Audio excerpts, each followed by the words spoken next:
The atmosphere in the airport was thick with anticipation as passengers bustled about, each absorbed in their own world. Among them was Maya, a black woman, whose heart raced slightly as she approached the check-in desk. "This boarding pass looks suspicious," a voice echoed, slicing through the ambient noise of rolling suitcases and hushed conversations.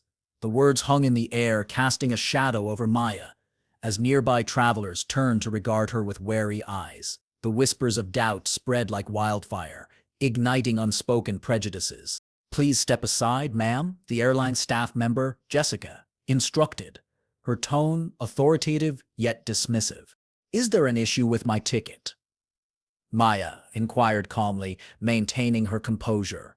There was no defensiveness in her voice, just a steady resolve. "We need to verify this," Jessica replied, a hint of skepticism lacing her words. She began typing into her computer, casting furtive glances at Maya, her suspicion barely concealed. Just then, Captain Sarah Mitchell strode into the scene, her uniform immaculate, exuding an air of command. Without warning, she struck Maya sharply across the face. The sound of the slap echoed through the terminal, causing the crowd to fall silent, stunned by the sudden violence. This was just the beginning.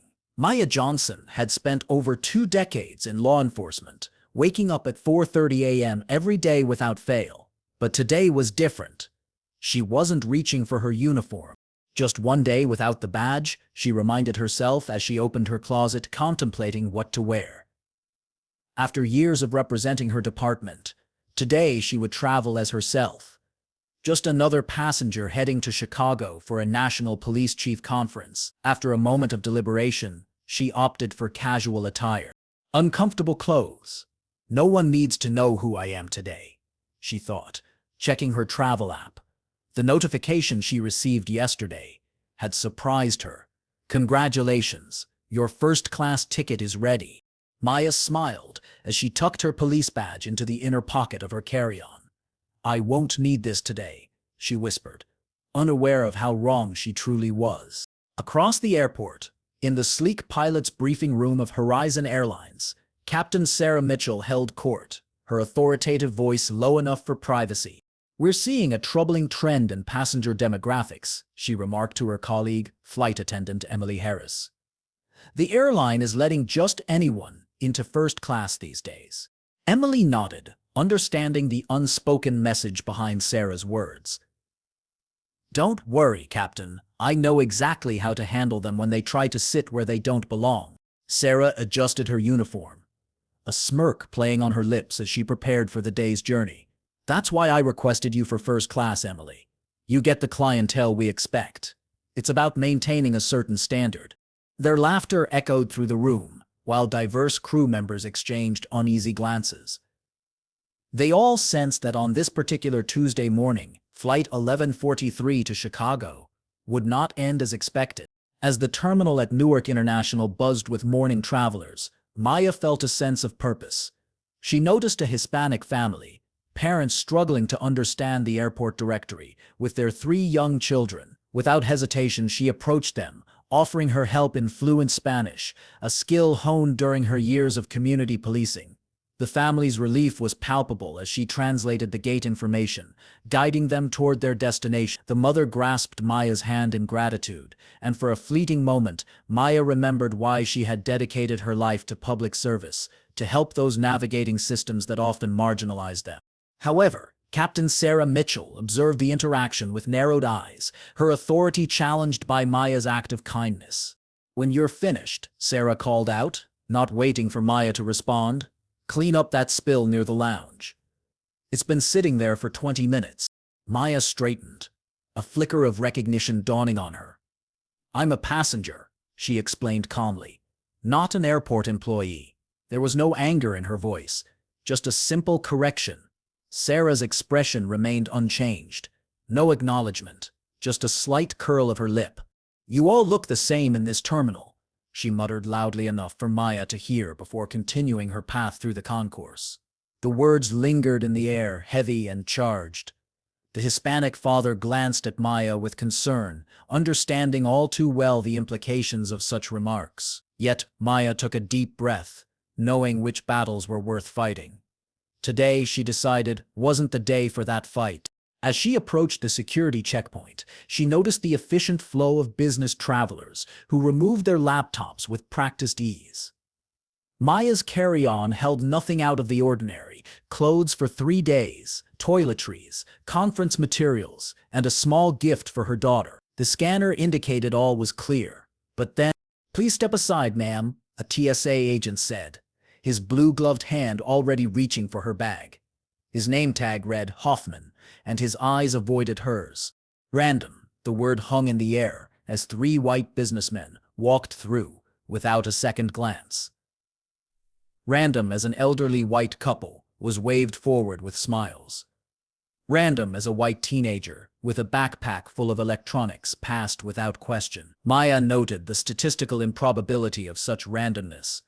Agent Hoffman's hands were rough as they rummaged through her meticulously packed belongings, scattering her things carelessly. "What's this hard object?" he demanded, raising his voice to create a scene. "Just my toiletries," Maya replied evenly, maintaining her composure. The transparent case clearly showed a toothbrush, facial cleanser, and moisturizer, ordinary items carried by countless travelers. From the expedited security line, which Maya's frequent flyer status should have granted her access to, Captain Mitchell watched with a self-satisfied smile. "Security knows who to check," she remarked to a fellow pilot, her tone dripping with disdain. After finding nothing suspicious, Agent Hoffman waved her through, avoiding eye contact. No apology, no acknowledgement of the unnecessary delay, just a hasty dismissal, but the damage was done. Captain Mitchell had taken note of Maya, her interest piqued by the woman who dared to claim a space she believed was not meant for her. As Maya approached Gate 37 for boarding, she prepared to present her first-class ticket. The electronic board indicated on-time departure, and first-class passengers gathered near the priority lane, visibly marked by their expensive luggage and tailored clothing. Maya stepped up to the counter, her boarding pass ready. Jessica, the gate agent, glanced up, her eyes darting briefly to Captain Mitchell, who stood nearby as if observing a performance. "Economy boarding isn't for another 45 minutes, Jessica announced loudly, ensuring the nearby passengers turned to stare. "Is there a problem with my ticket?" Maya asked calmly, placing her boarding pass on the counter.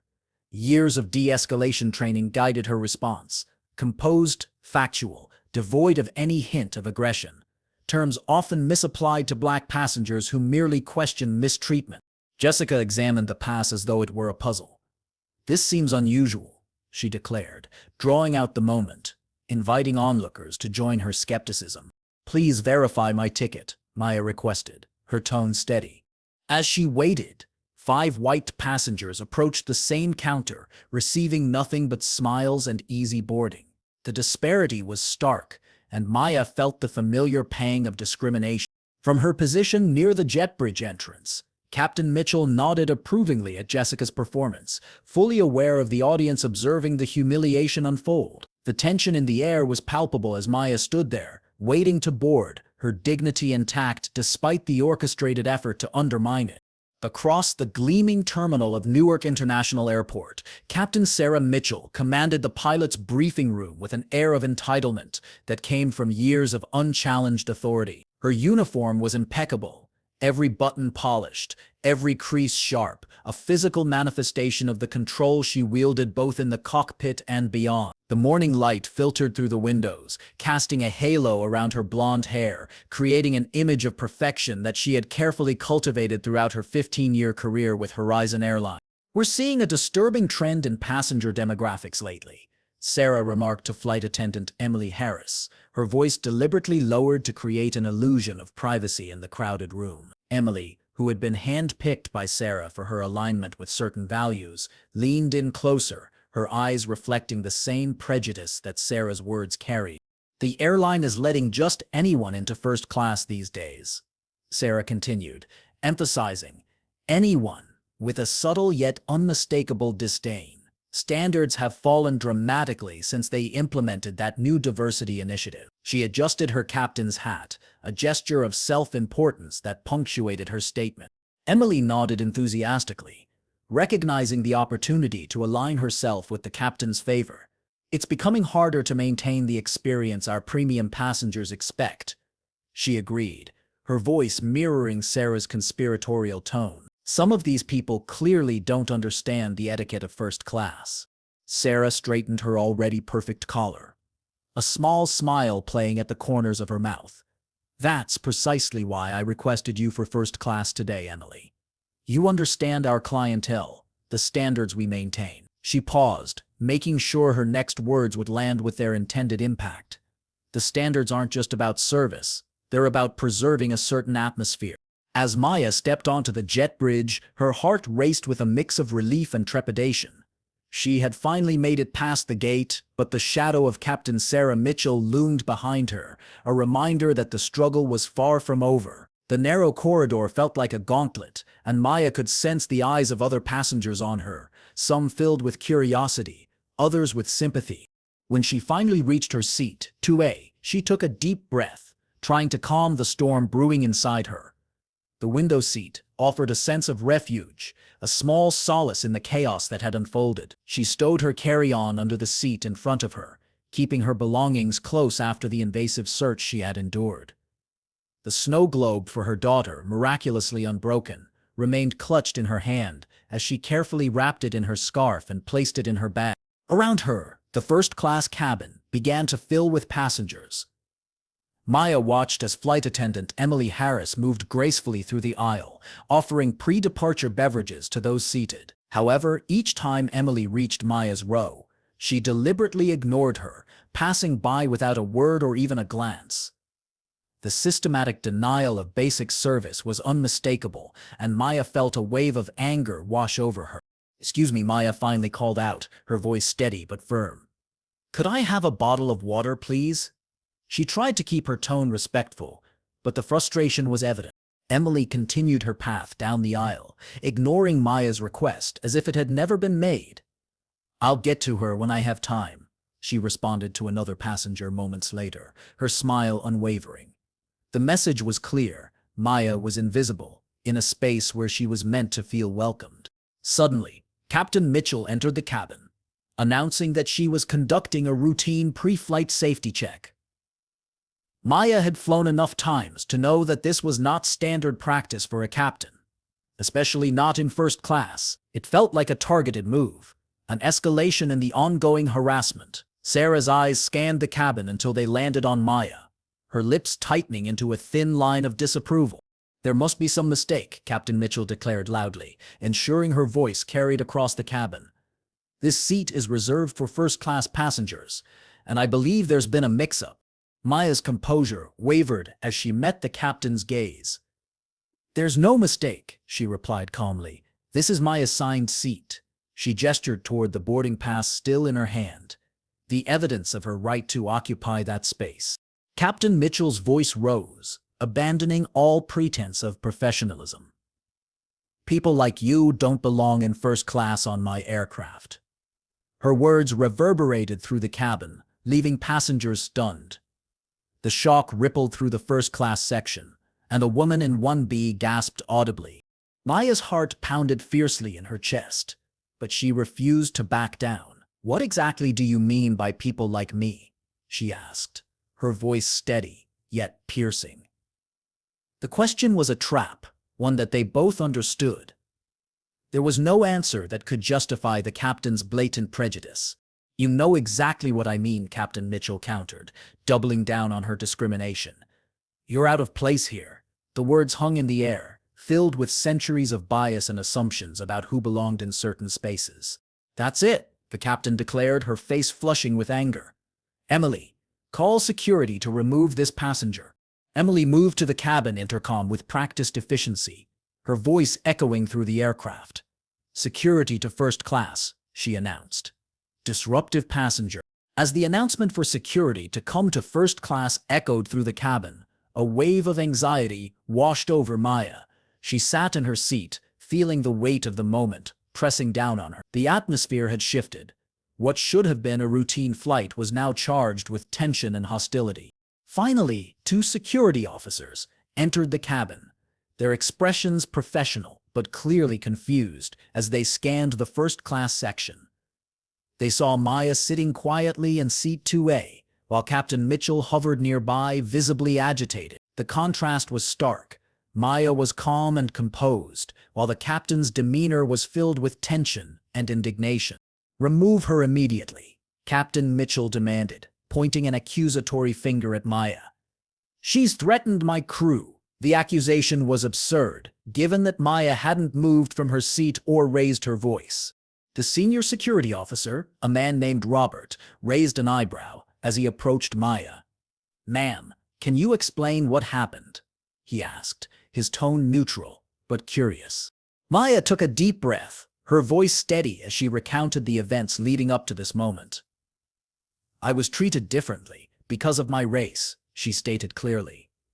"I have a valid first-class ticket, and yet I was subjected to scrutiny, while other passengers were not. Captain Mitchell and her crew have made unfounded accusations against me."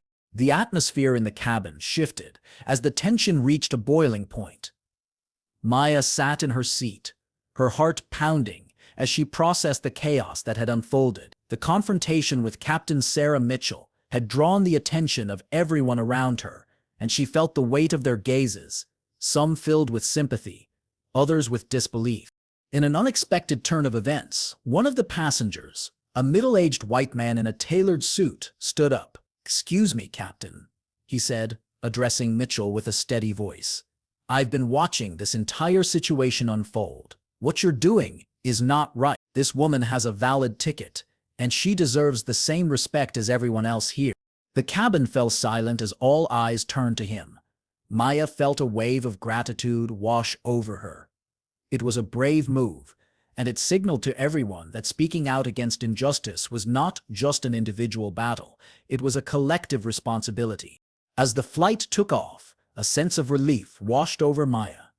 She was still seated in 2A, her heart racing from the confrontation but also filled with a newfound strength. The tension that had enveloped the cabin began to dissipate, replaced by the hum of the engines and the chatter of passengers settling into their seats.